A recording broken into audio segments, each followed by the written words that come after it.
This week on What to Watch, we're saying goodbye to the White Lotus and hello to Tranquillum House and the newest new series about rich people who can't quite get it together.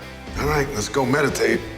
Plus, American Horror Story is celebrating its 10th season by going twice as hard and twice as monstery with a double feature. Something weird is going on here, and I want to know what it is. Hey, stop watching Jason Momoa's old TV shows and go to bed, kids. It's time for What to Watch. At last, M&M's Mix, all together in one bag. Hi everyone, and welcome to Entertainment Weekly's What to Watch, the show where EW staff help you solve your viewing dilemmas. I'm your host, Jared Hall, and still singing along to Blinding Lights with me, because we're all ready for the weekend.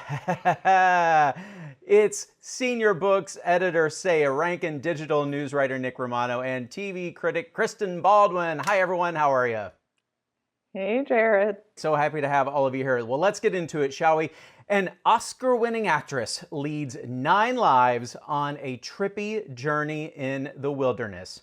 No, I'm not talking about my pitch for Cats 2. I'm actually talking about Hulu's newest limited series, 9 Perfect Strangers, which is adapted from Liane Moriarty's 2018 novel. This suspenseful drama stars Nicole Kidman as Masha, the ethereal leader of an exclusive wellness retreat called Tranquillum House, who's welcoming a new batch of guests for her patented 10-day stay. As the clients, all played by all-stars, start to settle into the spooky modernist compound, they come to suspect that the program's agenda might be even more unorthodox than advertised. So, Saya, I know you're a fan of the book. How have you enjoyed the series? Do you think viewers happily while away the hours at Tranquillum, or will they keep their eyes wide shut going down the rabbit hole? I think that this show will actually really benefit from everyone having binged and become obsessed with White Lotus. I think that there's probably some people who would want to compare, and perhaps 9 Perfect Strangers might not satisfy for everyone what they had satisfied with White Lotus, but at the same time, like, we all have a lot of time on our hands, and it's just kind of continuing like the enjoyment of watching like crazy rich people do crazy rich people things. It definitely has some moments of like true kind of camp in a way. It gets kind of absurd at parts, which, as Saya was saying, it's not as, sort of nonstop ominous and dark as White Lotus, but some of the performances are incredible, and just in general, I can't wait to see more. This cast is so good. A lot of folks who people will know: Melissa McCarthy, Regina Hall, Bobby Cannavale. It also features Good Place and EW favorite Manny Jacinto as a special employee of Masha's. This is really his kind of biggest role since then, at least until Top Gun finally comes out. So what do we think of Manny here? Oh, he's great. He's immediately very good at, his character. You can tell that there is such a history there with him, with Masha, with Tranquillum. Like, there's just, through his performance, you can tell that there's just a lot of complex backstory that we don't yet know about the relationship between these people. Mm-hmm. Saya, is there a standout for you? I was truly so shook, and still am, by Bobby Cannavale. The first time we see him, I believe he's like driving in the car and he runs into Melissa McCarthy, and I genuinely didn't realize that was Bobby Cannavale and that was his character. So I thought that was really great. I do want to give a shout out to Nicole Kidman's wig. It's pulling a lot of weight, I feel like. I have to say, 100%, the performance that needs all the attention, Michael Shannon. He plays a dad named Napoleon. He's there with his wife and his daughter, and they are dealing with sort of a loss. And he has a speech in episode 3 or 2. It's at the dinner scene. He steals the whole thing, and there's so much emotional turmoil that his character keeps down until he can't anymore. That character came alive so much from the page to the screen. I don't really remember connecting to hit the father very much in the book. Like, I was moved by the family's experience and all of that, but he brought so much from what was written by Liane to his performance. We kind of briefly mentioned Nicole Kidman's wig, but let's talk about her a bit more. She's really captivating here, as much as we might kind of, poke a little fun at her. But if her character were a If it were a smoothie, Oh God. let's say she'd be like 1 part Lord of the Rings elf and then 1 part Ex Machina with kind of a wedge of Midsummer and a hearty splash of goop. Okay, let's I was going to mix all say that we need to together. say Gwyneth Paltrow in here Yeah. too. Is she the reason to tune in to see what happens here with this Masha? She's good, but I mean, I don't think she's the draw. She may be the most notable person there, but like her role is more cartoony, for lack of a better word. At least in the episodes that we've seen, the other people are playing real people, and she's playing a woman named Masha who runs a creepy spa whose accent is indeterminate. So it's hard. It's harder, at least initially, to connect with her. But the onion layers do start to peel back. I'm intrigued. I want to know more about her. All right, we need to take a quick break, but when we get back, American Horror Story is taking a stab at some seaside drama. But first, today's fan moment is brought to you by M&M's Mix. As an extension of our 9 Perfect Strangers combo, we ask fans to highlight their favorite iconic Nicole Kidman do. See, it all comes back to the wig. I pose this question to all 3 of you. Do you have a favorite Nicole Kidman hair look? Nick, let's hear from you. Boy Erased! Oh my god, it's so crazy, and she owns it anyway.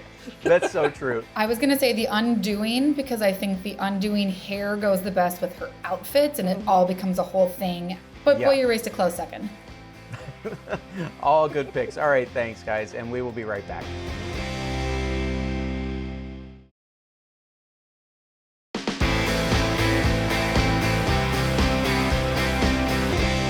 We may not have aliens in this second half, that I know of anyway, but welcome back to What to Watch.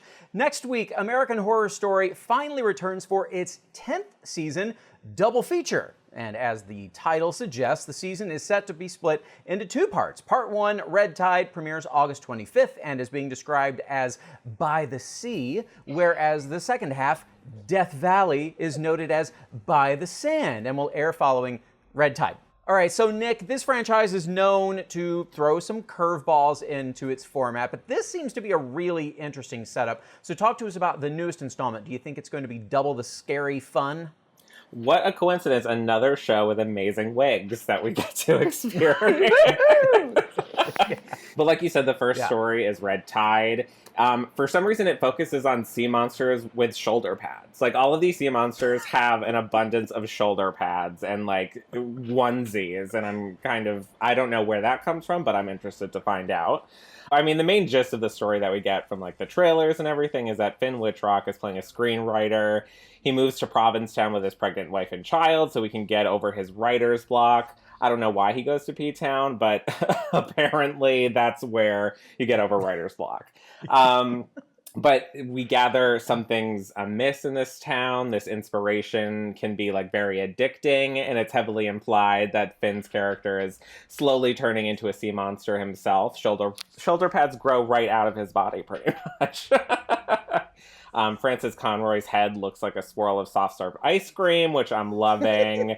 It's just a lot going on. And then the second half of the season, like you said, is Death Valley. I'm getting very Area 51 vibes from this. But honestly, like, I'm less interested in that story because Aliens was already a part of the American Horror Story Season 2. There are a lot of AHS alum returning for this 10th season, as they do for a lot of seasons, but also some newcomers to the franchise. Macaulay Culkin is in this one, as is RuPaul's Drag Race star Chad Michaels, is in Red Tide. Who do you hope and expect to kind of really turn out the drama in this first half? I think, I'm looking most forward to seeing Macaulay Culkin. Yes, he's the newcomer, so he's sort of like the shiny new face on the block. But I also feel like he's kind of got that element of just crazy that fits so perfectly into like the absurdist world of Ryan Murphy. Like, I feel Ryan would be like, have like a crazy, I don't know, sex scene with Kathy Bates, which we're told is actually happening in part 1 of this season. And I'm sure he was like, yeah, let's do this. Murphy has expanded the universe of American Horror Stories, and there's the critically acclaimed American Crime Story. There have also been some new announcements recently: American Sports Story, American Love Story. He's creating his own universe here. So, Kristen, do you foresee this specific series, this franchise, slowing down anytime soon? Yes, I do actually, because I do think that, like, remember Feud? And then I think season 2 of Feud was going to be Charles and Diana, and the Crown beat them to it. I think right now he's riding out his whatever his contract is with FX, and he's giving them what he can give them. American Crime Story has always been his best product of all the American series, and I wish he would just put all this aside and just focus on Crime Story. Impeachment's coming up, that looks great, but he's so much better when he has facts to ground him, and he has to work within a factual frame. So I wish he would just stick with that. Well, Kristen, wait for American Wig Story. That I would watch. Same. No, I think that's a really fair assessment, Kristen. And he'll keep making them until people stop watching them, however long that may be. All right, folks, that is our show. Thanks so much to my guests, Kristen Baldwin, Saya Rankin, and Nick Romano. We will see all of you next time on What to Watch.